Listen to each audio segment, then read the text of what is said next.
think I'm missing something, and I'm not sure what that is. Emperor's New Groove has a rating of 7.4 out of 10 on IMDb.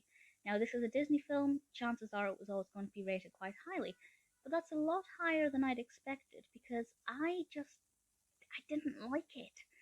I have no recollection of having seen this as a child, even though I grew up worshipping Disney and, I was basically raised on Disney films. I don't remember having seen this one. So when I watched it recently, I thought, well, I'm going to treat this as the first time I've seen it because it might well be. And there was nothing about it that I found enjoyable. There were some things that I thought were really good decisions. For example, there's some breaking of the fourth wall, which is quite unusual for a Disney film, but I think it worked very well. Very well edited. The animation style is really good. And the character of Kuzco, I thought, was very well written and quite enjoyable, and his journey was interesting enough to watch. But with regards to the narrative, I just didn't care, and the same about the music. So the description from IMDb explains this fairly well, if you haven't seen this. And this says, Emperor Cusco is turned into a llama by his ex-administrator Yzma and must now regain his throne with the help of Pacha, the gentle llama herder. That's almost definitely pronounced Pacha. It shows how much I was just not paying attention to the names in this film. I just found it really difficult to focus on and to concentrate on because there was nothing that captured my attention. The narrative is an interesting concept. It's not unusual for a human to become an animal in a Disney film. I had thinking Brother Bear, which is older than this, of course.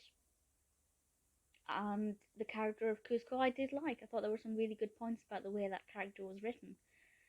But the narrative, the adventure the characters go on, didn't move me. There wasn't anything about it that I thought was gripping or compelling.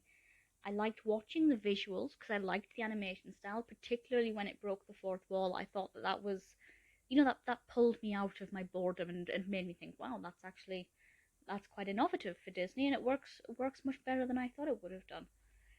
But the songs I didn't care for, the characters' fates I wasn't that bothered about, the morals and messages, although important, didn't really, I didn't get emotional or choked up or think, wow, that character's gone through a great journey, isn't that amazing?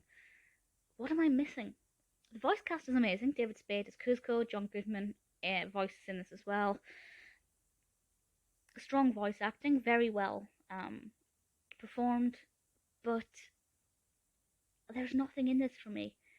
I could understand if the IMDb overall rating was maybe 6 out of 10, that's fairly standard. There are positive things about this. But 7.4 out of 10 is a pretty incredible overall rating. To put that into perspective, that's higher than Lilo and Stitch, which has 7.3. Now, I also don't like Lilo and Stitch, but I know a lot of people do, and I can see why. What am I missing? Maybe I will give The Emperor's New Groove another chance at some point in the future, distant future. I'm glad I've seen it so that I can now kind of have an opinion on it and visualize certain aspects of it when I think of it. But in terms of having enjoyed the experience and have some positive feelings coming out of it, there really wasn't very much in it for me.